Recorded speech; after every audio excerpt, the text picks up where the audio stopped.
In order to understand the nature of the universe and all these fundamental questions, we must expand the scope and scale of consciousness.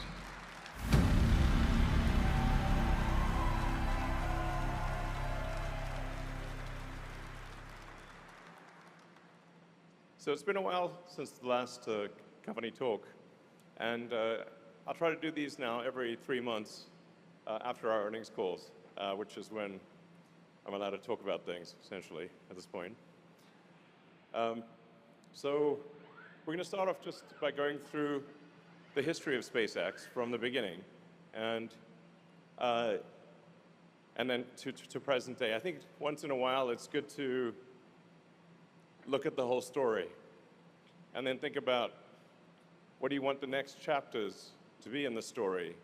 What do you want the next book to be in this story?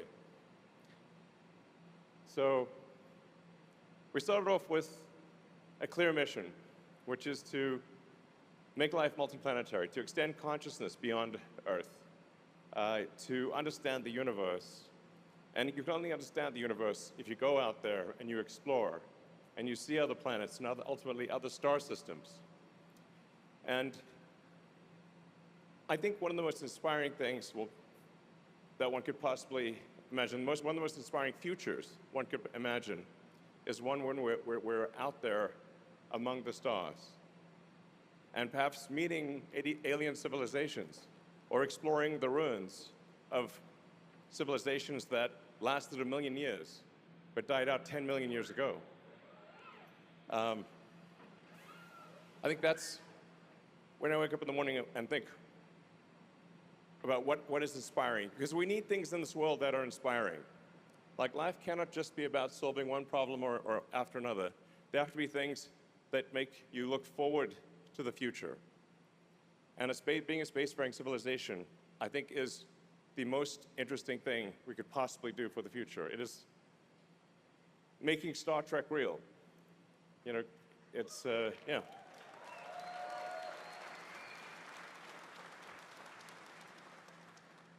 Well, this is how we started out. Yeah. So, I don't know, maybe I should should have another mariachi band or something.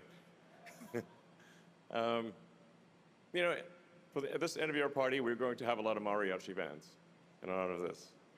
But this was all of SpaceX in the beginning. Just a small warehouse in El Segundo. And then Falcon 1. And we really had no idea at the start of SpaceX how to actually make rockets. And obviously we blew up a rocket 3 times before finally reaching orbit.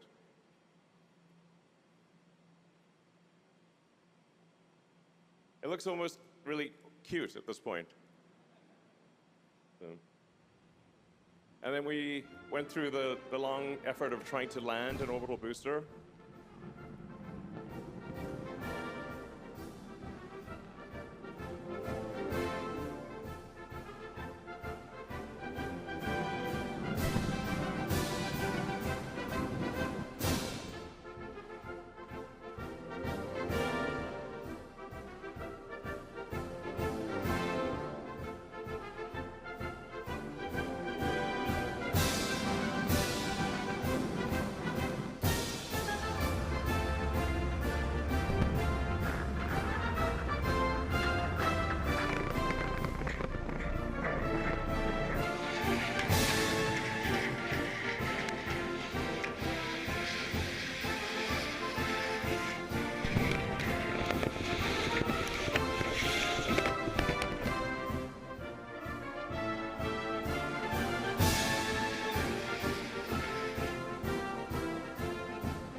So it wasn't easy figuring out how to land an orbital booster and then refly them.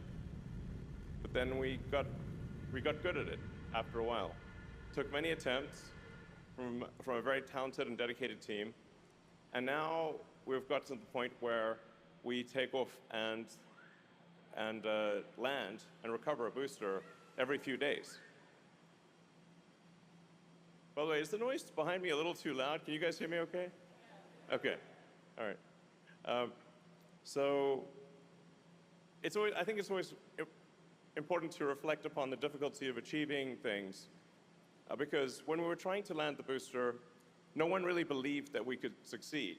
And I was told by so many experts in the aerospace industry that you're not going to succeed in doing this, and even if you do, no one's going to buy a rocket that was, a used rocket, essentially. Which really makes no sense because airplanes are reflown all the time, and frankly, I'd rather be on the 1,000th flight of an aircraft than its first flight. So we changed the nomenclature to flight-proven booster, which is true. So we managed to do Falcon Heavy, which is the most powerful rocket in the world before Starship, operational at least. Yep. And yeah, it's amazing to think that we've got our 700th flight coming up. So just a huge testament to the incredible work of the Falcon team and the launch team, manufacturing team. I would just like to give everyone a hand for doing such an amazing job.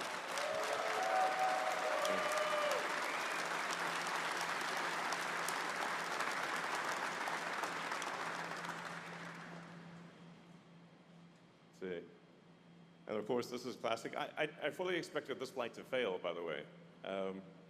So that's the car that I was driving around LA for like 3 years. And because I thought, well, it's the first flight of Falcon Heavy, probably going to fail. But we don't want to put something boring on it, like, I think Boeing or whatever would put like a concrete block, which is extremely boring. So we put Starman flying around, and he's still up there. The car is orbiting between Earth and Mars. So, and we'll be up there, I think, for at least 10 million years.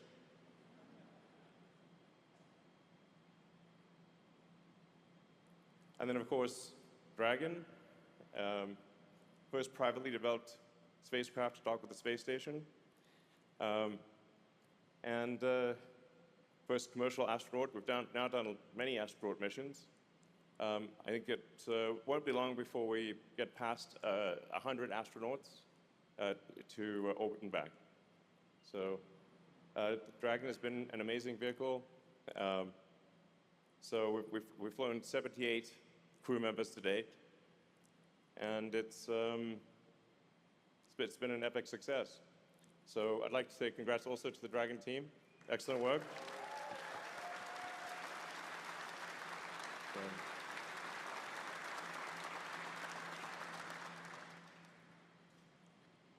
And then Starlink, it's like, well, if you've got a rocket that can fly a lot, what do you fly on it?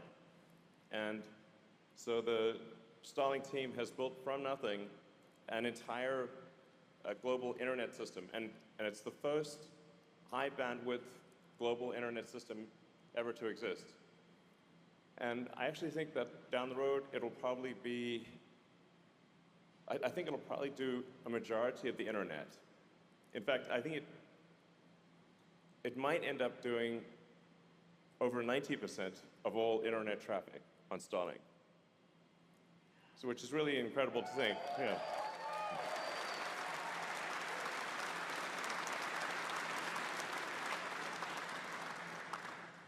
Almost 11,000 satellites in orbit. That's more than twice as many satellites as everyone else combined. And with the Starlink V3 and beyond, we'll go to 100,000 satellites. So that's really quite remarkable. It's quite difficult to build the internet in space, rebuild the entire internet in space, all of the hardware, all of the software, and yet the team has done it. So huge congrats to the Starlink team.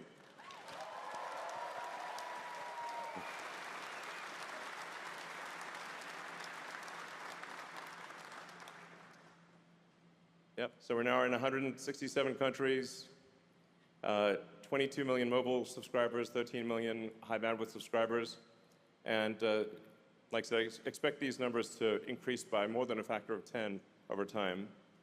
And long term, probably in fact, Cloudflare just recently mentioned that based on the current growth, they think probably AI traffic will be 1,000 times more than human internet traffic in 5 years. Like, let that sink in for a minute, you know? It's a lot of AI.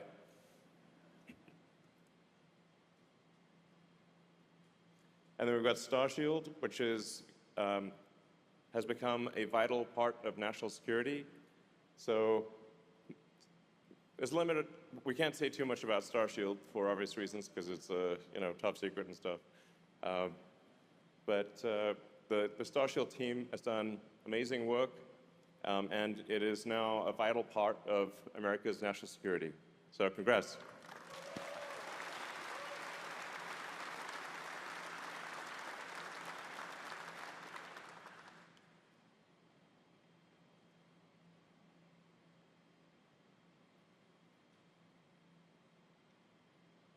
Yeah, Starship is amazing. Wow. Hard to believe that humans made such a thing. I think the future AI will look back and say, not bad for a bunch of humans. So, yeah, so Starship is obviously an incredible vehicle, and it's what will take us from roughly 2,500 tons to orbit per year to over 1 million tons to orbit per year, and I think maybe even to 10 million tons per year. These are mind-boggling numbers. But I'd say it's highly likely we do over 1 million tons a year to orbit with Starship, and probably close to 10 million, which is mind-boggling, obviously. But that's the kind of tonnage that you need in order to build a civilization on the moon, Mars, and beyond. If you can't deliver millions of tons to Earth orbit, you can't get the millions of tons that you need to the moon and Mars to make us a sustainably multi-planet species. So it's an incredible vehicle. Like I said, I think it's arguably the hardest thing that humanity's ever tried to do. And the Starship team has done an amazing job across the board with engines, avionics, structures, launch operations. So big hand for the Starship team.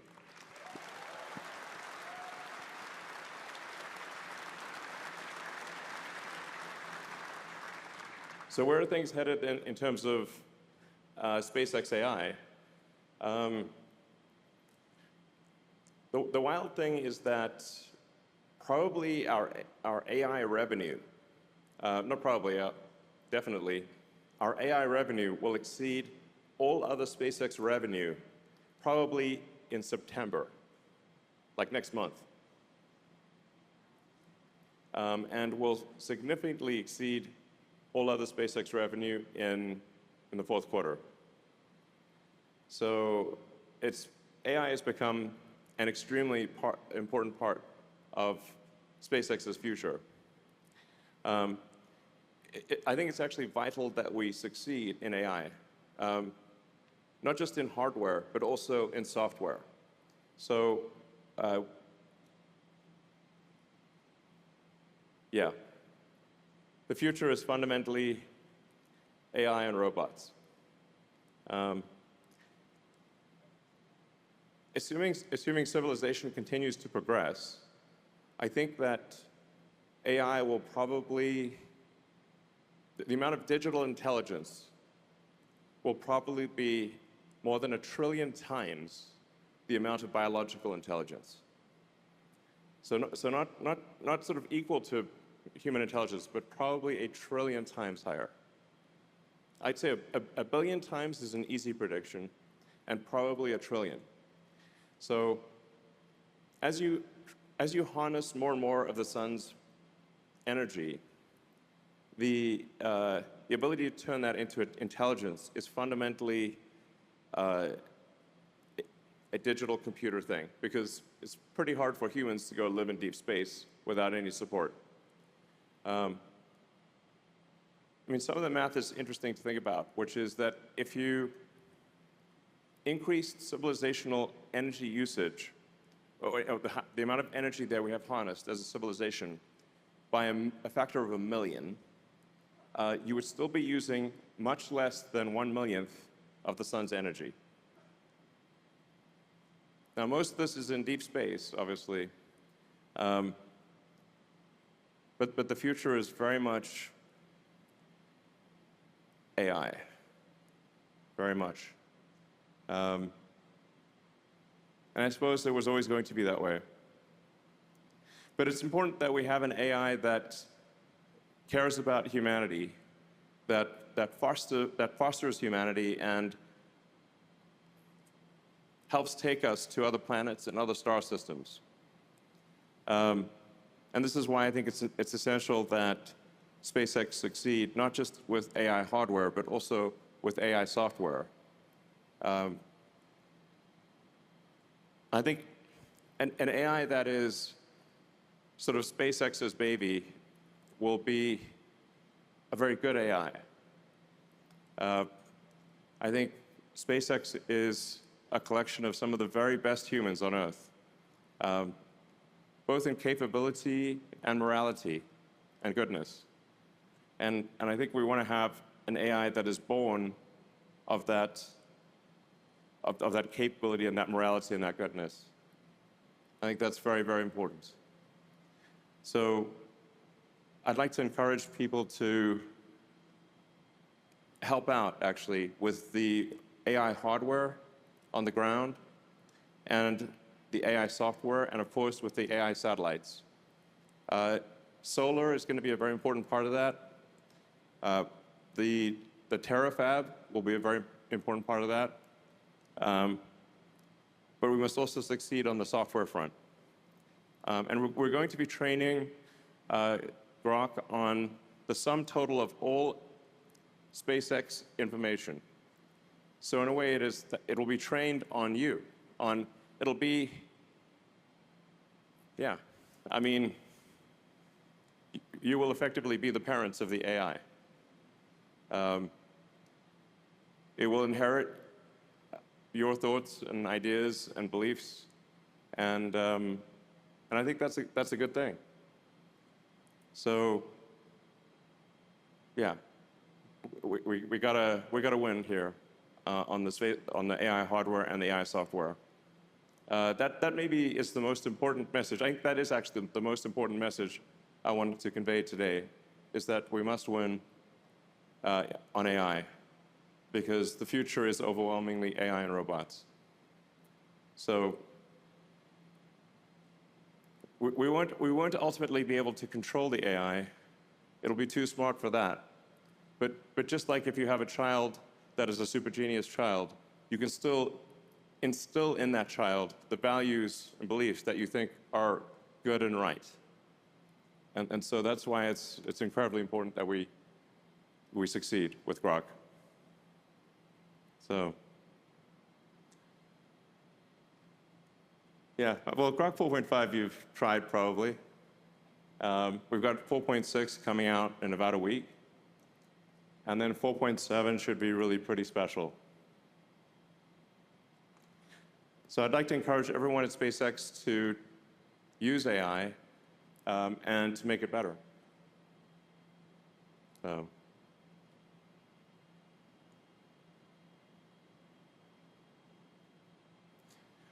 We've already built the most powerful AI training clusters in the world.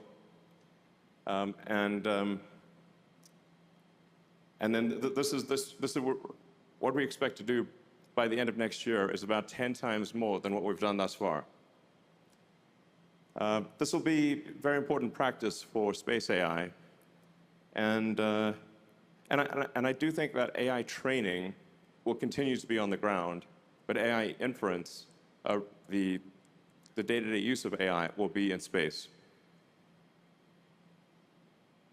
So we're aiming to get to 10 gigawatts by the end of next year. This is, depending on what the value per watt is, if the value per watt is probably going to be $30 to $50, which means if we bring 10 gigawatts of AI online by the end of next year, it will be $300 to $500 billion a year in revenue.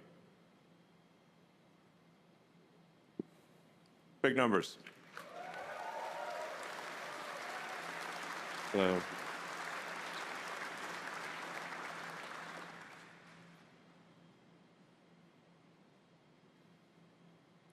and sometimes I wonder, what is our purpose? And it could be that our purpose is, that the purpose of humanity is to give birth to a star mind, a sentient sun.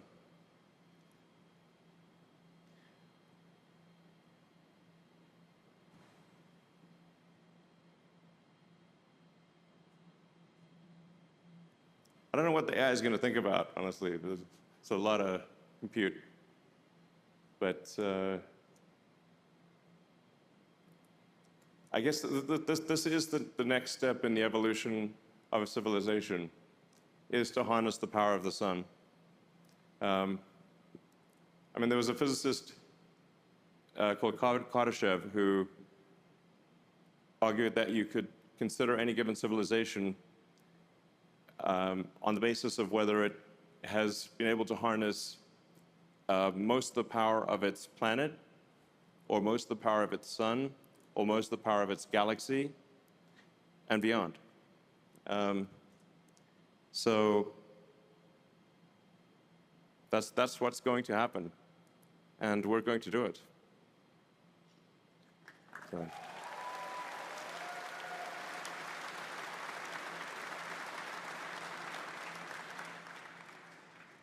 The factory for StarMind will be located nearby, or adjacent to us, basically. They just come from space. It's amazing.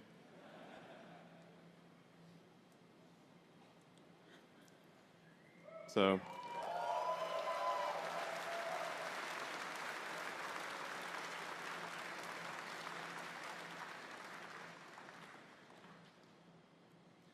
But long term, not that far into the future, probably in 4 or 5 years, AI will be 99% of the value of SpaceX. I'd say 5 years for sure. AI will be 99% the value of SpaceX. And the value of SpaceX will be some astronomical number. So.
Now that's what you call an interesting.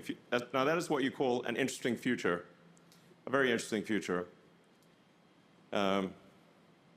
It's like Robert Heinlein's "Moon is a harsh mistress," but mass drivers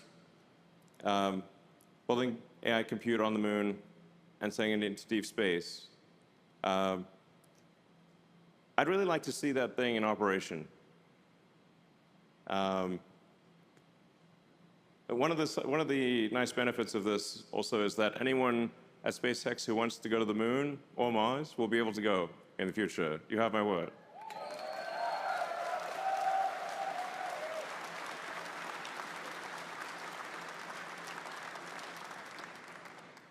It'd be pretty fun to have a party on the moon, you know, just jumping around, you know. So, yeah. It will be an incredibly exciting future where we're a spacefaring civilization and there are people on every part of our solar system and eventually going to other star systems. So I think this will happen. So,